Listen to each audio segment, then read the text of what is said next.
the theater, we're fools. We love it so. Smash hit in New York. Rave reviews.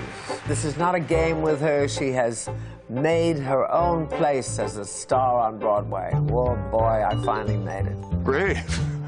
I thought she was brave because without a whole lot of stage experience, suddenly she's carrying a show. She was widowed at the age of 32. With 2 children to support, she took charge of her life.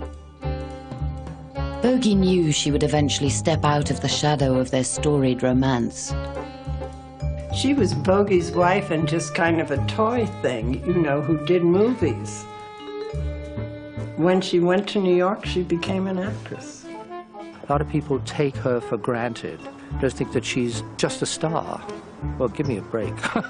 And I think she's a great role model for the younger women who are hopefully watching this. The Lifetime of Style Award goes to Miss Lauren Bacall. This is Natasha Richardson. Tonight we celebrate a great American success story, a woman I respect and admire, Lauren Bacall.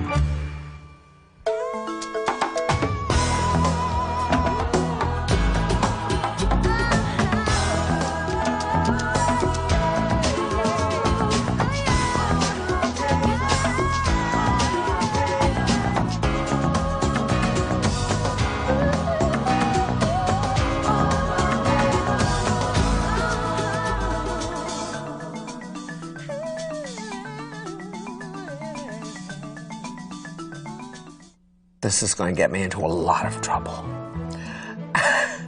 I think women are much more willing to take risks, chances with their lives, are much more honest, and are generally better friends. My mother was a great example. She was the greatest influence of my life. She was more than anyone. My mother had the greatest effect on me. Lauren's mother, Natalie Weinstein Bacall, was born into a highly cultured Jewish family in the lavish countryside of Romania. In 1901, when her father's wheat business failed, he decided, like thousands of other immigrants, to make a new life in America. New York City became home for Natalie and her 3 brothers and sister. A working woman her whole life, in 1923 she married, but to a man she did not love. A year later, Betty Joan was born. Natalie's labor began in a prophetic locale.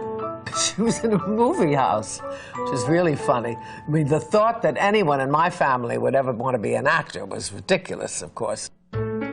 Sophie often sang a German nursery rhyme to her favorite grandchild, Betty. Betterlein, Gingelein, and de weite Weltenein. Stock und Hut, ist der gut. Something, something wohlgemut. Aber Betty weint so sehr. She's so sad. Hatte keine Mutter mehr. Natalie's marriage was a disaster. The focus of her life was her beautiful, imaginative daughter. I always pretended, and I always used to imitate, and I used to act out things, and I used to stay up nights reading fairy tales and, you know, envision myself as the princess. Rapunzel, let down your hair, your golden hair. Natalie was a wonderful mother, but Betty did not have a good relationship with her father. I used to have bad dreams at night, and I used to hear footsteps coming down the hall when there weren't any footsteps. I used to hear a strap, because my father, when he hit me, would hit me with the strap. Natalie divorced Betty's father, who then literally disappeared from her life forever. You have, first of all, a sense of rejection, sense of wanting approval.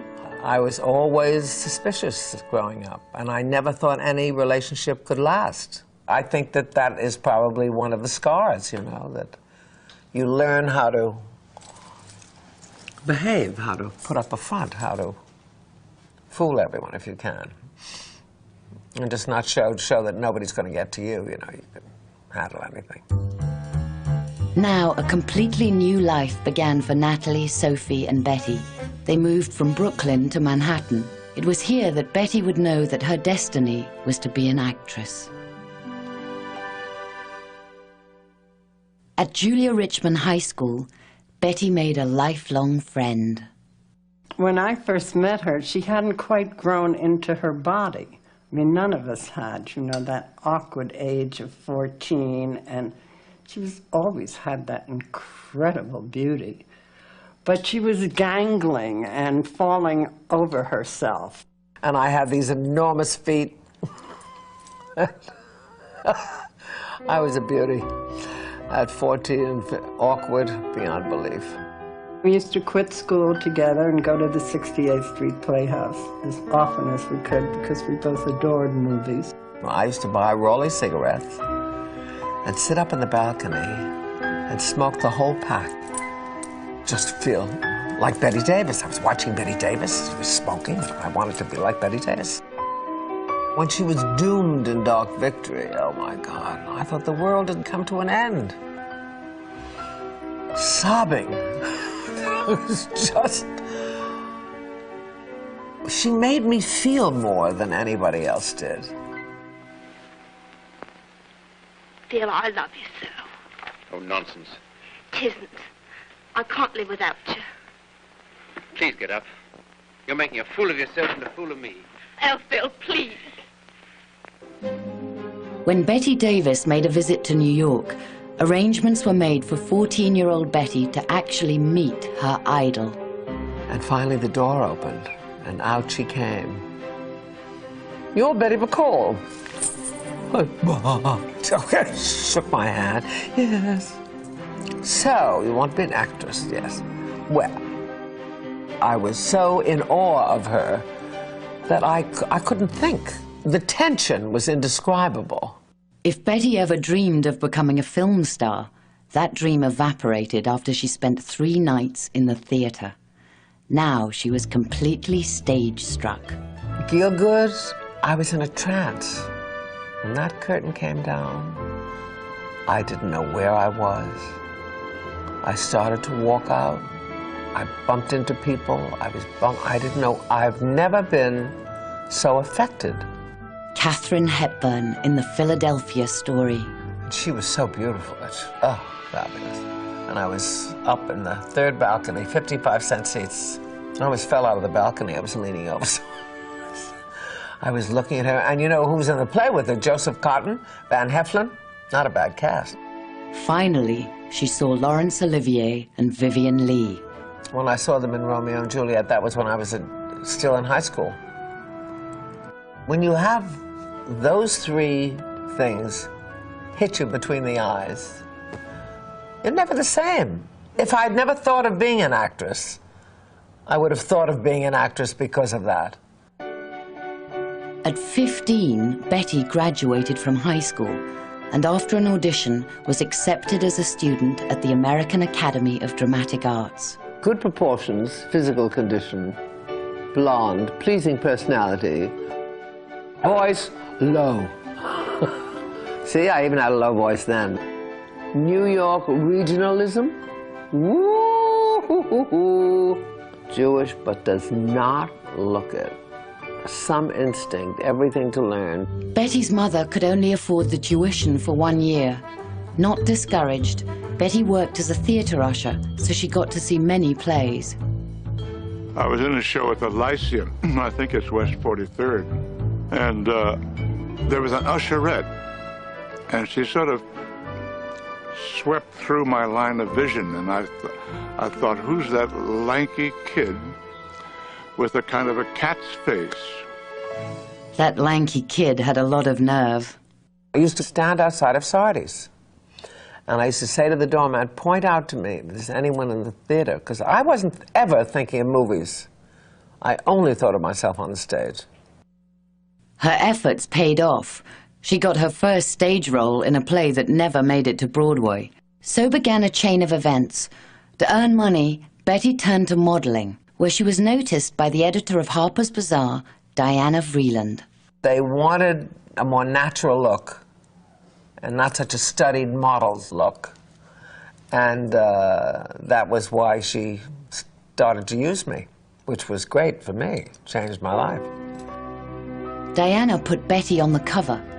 The Inside Story commented that Betty longed to be an actress.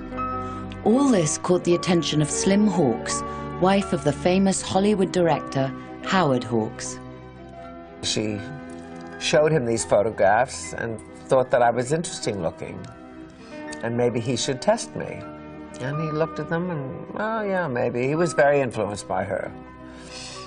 And that's how it all began. At the age of 18, Betty Bacall said farewell to Manhattan and her dream to be a star on the Broadway stage. All by herself, she took a train across America to the movie capital of the world. I was so ambitious. I was so anxious to have another kind of life. Finally, Howard Hawks put Betty on contract at $100 per week. She waited for months. As long as the male lead agreed, Betty would play the love interest in the remake of Ernest Hemingway's novel To Have and Have Not. Howard said, I always thought of you being in a movie with either Humphrey Bogart or Cary Grant. I said, oh, Cary Grant? Fabulous. Humphrey Bogart. And then, of course, he decided on Bogart.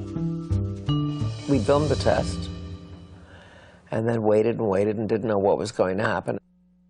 And I remember as I was walking into Howard's office, Bogey was coming out. And he said, I've just seen your test. We'll have a lot of fun together. Hardy har har, little did he know. Filming began on Betty's first movie. 45-year-old Humphrey Bogart was a seasoned and respected star of stage and screen.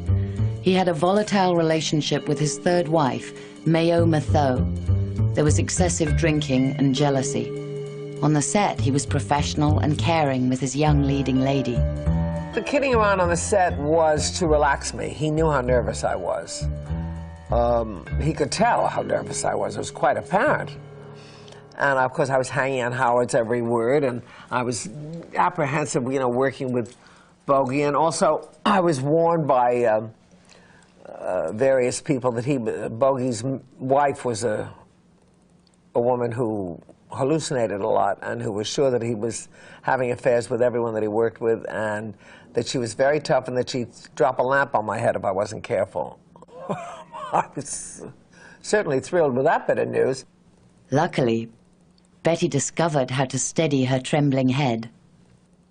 I found that by holding my head at a certain angle and looking up, I could hold it still. And so I could either look to the side or look up, but I held my chin down. And that's how it became the look. Bogart went nuts over her because, I mean, she was an extraordinary presence as a 20-year-old. I mean, she had the poise and the manner of a much older woman. Betty and Bogey were falling in love. Many of their clandestine meetings took place on his sailboat. It was dangerous, of course. Whenever there's danger, there's romance. It just evolved and just became this frantic, hysterical thing when he would be calling me up at 3 in the morning, having left wherever he was, home or wherever, 3 sheets to the wind, and come pick me up on Wilshire Boulevard. Or, you know, my mother, the phone was, where do you think you're going at this hour? I said, I'm going to meet him. She said, you can't go meet him at this hour. Yes, I can. I wouldn't believe it. She was horrified. She did not think highly of him at all. He's a married man. 3 times. In 1944, To Have and Have Not was released, featuring Humphrey Bogart and introducing Lauren Bacall. The film was a hit, and Bacall lit up the screen. I remembered her, and of course then I saw her on the screen, and that was that lanky girl with a cat's face that was briefly an usherette at the Lyceum Theater. Lauren captured the heart of every American male, including Vice President Harry Truman. But the only heart Betty wanted to win was Bogey's. He proposed with a proviso. He said, I want a wife, and I want my wife with me. And so I'm not saying not to work, but you must promise not to go off on location, not to, you know. And I said, of course, of course. I wanted to give him what he'd never had. I mean, I wanted to give him a family life anyway. I wanted to give him children, which he never had. And, you know, so, of course, he had reached a point in his life where he never thought he would have it. He thought it would never, it was never meant to be for him, that he would always have, just live the way he lived and never have children and never have a really happy marriage. So I made that promise, and I stuck to it. And in view of the fact that we had such a short time together, I must say I'm damn glad I did. Miss Bacall is 20. Mr. Bogart, married 3 times before, is 45.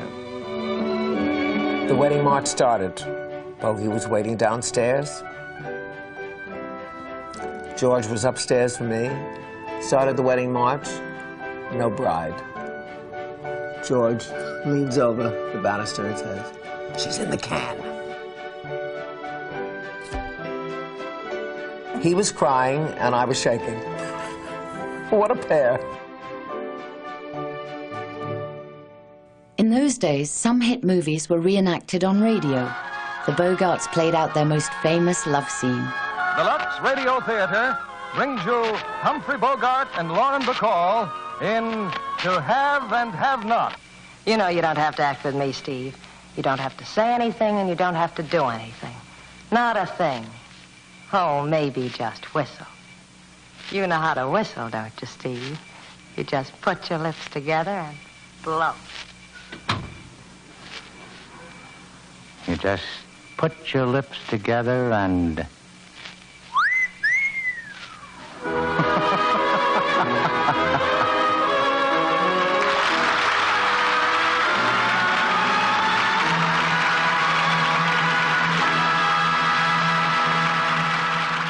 Inexplicably, Warner's decided to release Lauren's third film. She was hopelessly miscast, and the movie flopped. Plus, moviegoers wanted to see her with Bogey, not Charles Boyer. They almost ruined her, really, with bad judgment. After Confidential Agent, they said, "We made a terrible mistake. This girl is a horror. Send her back where she came from." So young, and to be, you know, up there and then pilloried, and then have to sort of fight your way and be, I'm sure in her mind she must have been agonized and felt such a tremendous failure. And had it not been for Bogey, of course, who gave me courage and also stability. I mean, the same kind of stability that my mother gave me, except, of course, he was a man. To salvage the situation, Warner's released 3 more Bogey and Bacall films. The Big Sleep, Dark Passage, and Key Largo.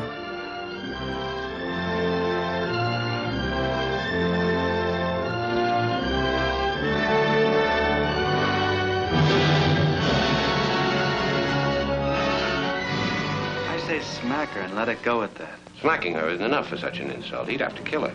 Then he'd have to kill the rest of us because we witnessed it. But to kill us all or nothing.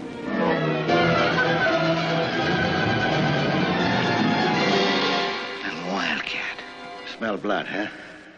Their passion for each other was as real in life as it was on the screen. She was very much in love with him. It wasn't just a movie Hollywood thing. She really was very much involved with him. And the boat was a big thing in their lives. Bogart loved that boat, and she loved being on that boat with him, and they spent a lot of very happy times on the boat. Betty relished their private moments, and she thrived in Hollywood's limelight as well.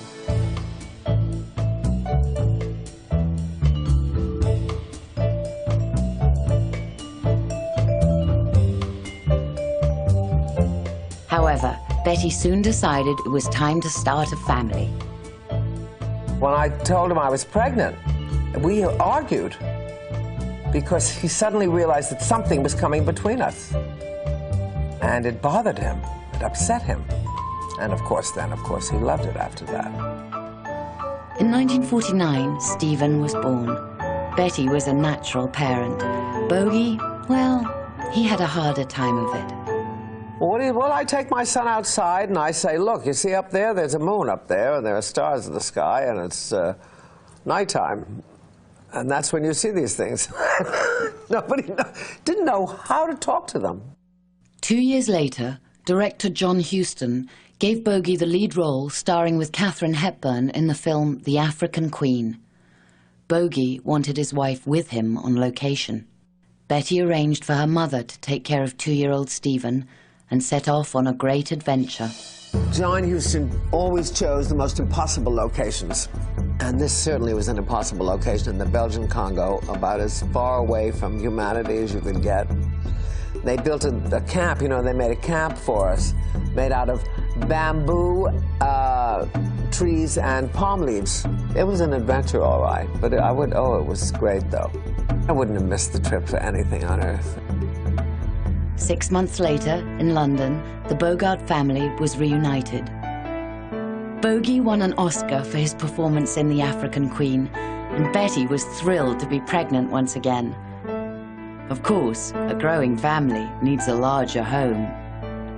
I never thought of just adding on, so we moved, which Bogey used to say, there are some women when they're pregnant that want pickles, but my wife wants houses. Leslie was born. Bogey was amazed. To Bogey, she was this flower. Little girl, she's a flower. He was like this, like tiptoeing around this. He would touch her fingers, hold her hand, look at her with wonder, this little girl. Good evening, Miss Bacall. In 1954, Edward R. Murrow interviewed America's most glamorous couple on live television. I remember both of you are natives of New York. Do you miss this big town very much? Yes. Wait a minute. Well, that's a nice, normal family disagreement, but tell me, don't either of you get a yen to do a Broadway play?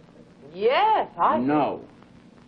I think, I'll tell you what, I think that you're going to run into kind of a traffic jam if you ask two actors one question. I think you better take us one by one. He finally had a family. He finally had a happy marriage. He finally was living in a beautiful house. His work was going well. Good night, Stephen. Good night. Good night. Doom waiting around the corner. A close friend of Betty's was then married to Welsh actor Richard Burton. She recalls when Bogey first became ill. I suspected it in London. He'd come to the Old Vic to see Richard do a play, and he was coughing all the way through the performance. And I think Richard sent him out a little thing of pastilles in the intermission as a joke, because we could hear him coughing, you know. And I remember being a bit alarmed then. Tests revealed Bogey had cancer of the esophagus. And I remember in the car going to the hospital, Bogey holding my hand and saying, you know, I've never been to doctors, and now I'll probably spend the rest of my life going to them. I didn't know what was going to happen, but I never thought in terms of endings. Sick as he was, Bogey encouraged Betty to star in the film Designing Woman with Gregory Peck. He came sailing into the harbor there and tied up alongside our movie location. He said, hey, kid, I hear you're a Catholic. I said, yes, I am. He said, well, say a Hail Mary for me, he said. Interesting and dramatic to do a comedy while Bogey was on his last legs. We knew that he wanted her to work, and when the picture was over, and he said, well, Betty stays home and looks after me. He said, that's how you can tell the ladies from the broads, he said. I went to pick the children up from Sunday school. And came home, and he had gone into a coma. And that was it. My Steve was 8. He wrote in his little book, he said, Daddy died.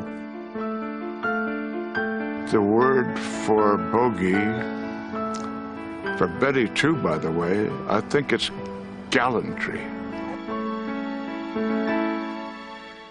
I had a series of horrible events after Bogey died. My mother had her first major Eisenhower-type heart attack. out of the blue. Thank God I was in New York at the time. I was not thinking straight at all, I don't think, for quite a while after. I behaved perfectly acceptably, but I made a lot of wrong decisions, lots of mistakes. After Bogey died, Frank Sinatra paid great attention to his friend's widow.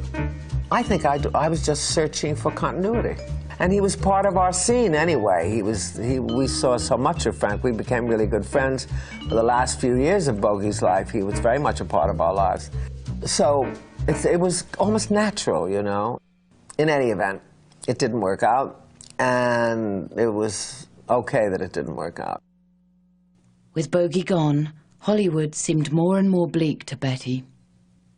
Betty had to get out and make a living, and Betty went, maybe when the movie roles began to slow down a bit, she went back to Broadway. I was so frightened for her, wondering what she would do, and she just came to New York, and I mean, it's the best thing she ever did. I think they all thought of me as Mrs. Bogart anyway, you know. They never took me seriously as an actress. So I felt it was time for me to be on the stage and to find out if I could do it. After abandoning New York and the theatre she so loved, Betty was 35 years old when she returned to star in the play George Axelrod had written for her, Goodbye, Charlie. She played the role of a man reincarnated in a woman's body. She got out on that stage in front of a live audience, first time she's ever really done it in her life, without a nerve in her body. Or if she did, boy, she hit it. Man, she was ice cold and tough and absolutely brilliant. Well, I found out that I could do it. And that was a great reward for me, because after all, it was my original ambition. And that's when I met Jason. The star, Lauren Bacall, and brilliant actor, Jason Robards Jr., were instantly attracted to each other. In the 60s, Robards was best known for his roles in the plays of Eugene O'Neill. Then again, something wonderful happened in my life. And I mean, so it took a while because he was married. See, again, I was. All the things that I had been told, all of the things that I believed in, end up with married men. I don't understand how that happened, but it happened twice. In 1961, Betty and Jason were married. They moved with her children into a spacious apartment. A year later, their son, Sam, was born. Concentrating on her family and husband, Betty put her career on hold for 2 years. Betty was eager to return to the stage. Her chance came in 1965, when she revealed her natural wit and timing in the comedy Cactus Flower. That play was a smash hit. I stayed with it for 2 years, never missed a performance, and sold out all the time. Although her career was now back on track, Betty had to face the tormenting fact that her marriage was falling apart. It was clear that there were terrible problems. I knew some of them. A lot of them I did not know. She was very matter-of-fact about it. She was in great pain, and it was very difficult for her. It took me a while. It's not easy to, you know, to make that kind of break. We liked a lot of things about one another. But Jason also had had a tough time in his life, you know, and he had his own demons, as everyone does. You learn a lot as you get older. And then sometimes you don't learn anything. As you know. As it was with Bogey's death, bad things come in clusters. Betty's 8-year marriage was over, and then her beloved mother died. Natalie was an extraordinary woman who spoke her mind about everything in the world. And indeed, everybody says about Betty that, well, she took her thing from Bogart. I think she took her thing from her mom. What can you say? Your mother, especially a mother you get on with, it's enormous. And they'd been such a team. You never get over it, that loss. But after all, that is who has given you life.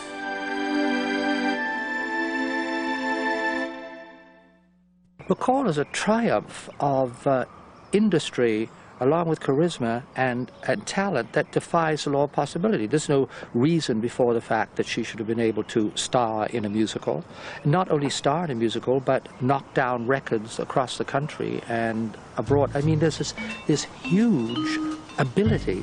Lauren Bacall is among the few actresses who, after the age of 40, transformed herself into a musical comedy star.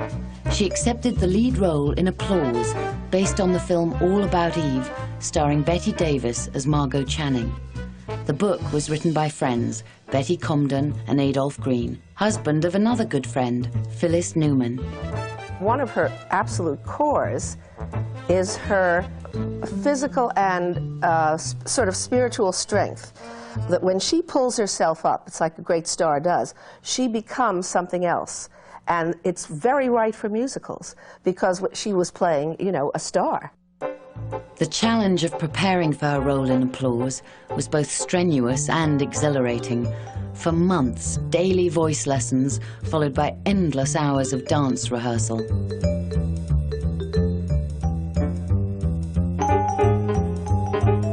One of the great songs was, the first one was But Alive. But I feel bitchy and twitchy and manic, da-da-da-da-da-da-da, and panic, but alive, but alive. But alive, but that is the story of my life in actual fact, I mean, in many ways. She was nervous to the bone, but ready to make her debut. And Noel Coward had sent me an opening night wire, you know. Don't be nervous, darling. It all depends on you. Welcome to the theater, to the magic, to the fun, where painted trees and flowers grow and laughter rings fortissimo and treachery sweetly done. When you spend a lot of your life in the shadow of somebody else, you really need to have a sense of accomplishment of your own. You'll learn to kill with sheer delight. You'll only come alive at night. And I think I felt it solidly for the first time in Applause. Welcome to the theater.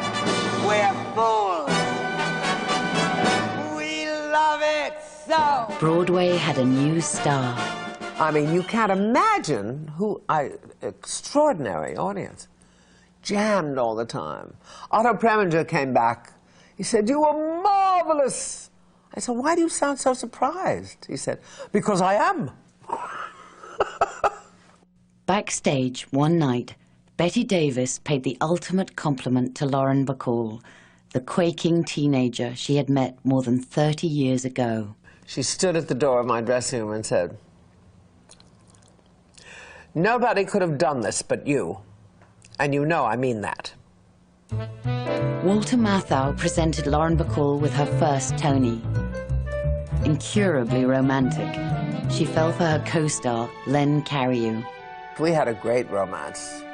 Absolutely. Never fall in love with your leading man. Never get involved with the people you work with. Well, I'm not a great example. No, yes, oh yeah, we had a lovely time. So I spent 5 years of my life on that show, but it was worth it. After 5 years touring the world with Applause, Bette was courted by feature films. She starred in Murder on the Orient Express and The Shootist, starring John Wayne. In 1978, Lauren Bacall revealed a new talent.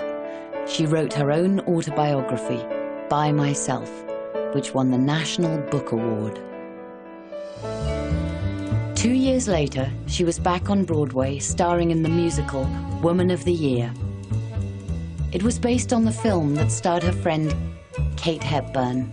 It was all done because of Betty. It's one of those shows that was only done because she wanted to do it. Woman of the Year was a huge success, and Betty won her second Tony. She has never missed a performance on the stage. Never. Her understudy, her standbys can forget about it, and she gives all out every single performance. She's quite something. How do you keep it fresh, they all say? It's your job to keep it fresh. The audiences are different every night. You have to keep it fresh. You cannot sleepwalk through a performance. I've never understood how an actor can do that. You have to give it everything you've got. 150%. In 1986, Betty had a triumph on the London stage in Tennessee Williams' Sweet Bird of Youth. It was wonderful. I just arrived in England a few days earlier, so I saw lots of the press coverage of it. And, I mean, the stuffy old London Times said something that if the audience had imagined that they heard some applause in the distance, it was probably Bogey sitting in the gods, applauding his baby. What I think is important is we all have to get through our lives the way we get through them. I mean, the time goes too damn quickly, God knows. And I keep looking at the obit page and look to see how old everybody is. Makes me very nervous. But I don't dwell on that. Lauren Bacall is blessed with boundless energy. Every year she visits her favorite cities, Paris and London, but her home is in New York. It is filled with mementos from her travels and photos of her family and friends. I've been lucky in my friendships. I'm very fortunate. I have some wonderful, wonderful friends, old-time friends that everyone cannot appear for me, but by God, they're great. We took a trip to Paris once together, just the two of us, and we were like, I mean, we were not that young then, and we just were like two kids, you know, walking around, feeling romantic, talking about guys, You can, to this day, you can introduce her to somebody and she'll blush. I mean, she really is a romantic in every sense of the word. I mean, she has crushes. She will consult me quite seriously about whether it's all right to kiss someone goodnight on a first date. But it's very attractive. It's very sweet, you know. She has an enormous for this great sophisticated creature that she plays, just right up on the want something just whistle. So everybody whistles, she'd flee, he'd hide under the couch. And if she should fall in love? I think it would be wonderful. But I kid her all the time. I said, you wouldn't give up the closet space. And there's a certain amount of truth to that. Yeah, where would he hang his pair of pants? Betty's interpretation of the mother garnered her a coveted Golden Globe Award and an Academy Award nomination as Best Supporting Actress. With all the raves and predictions for an Oscar, unexpectedly, she did not win. I was astounded. The next day after that, I went down to somewhere, Costa Mesa, further south than that, where she was doing a lecture for an audience of like 500 women, and to see her with this bravura, you know, because that's a big blow. Yeah. She has guts, real guts. She has elegance and style plus. In 1997, she won the highest praise, a Kennedy Center Lifetime Achievement Award. In 1998, Bacall, who never attended college, received an honorary degree from Columbia University.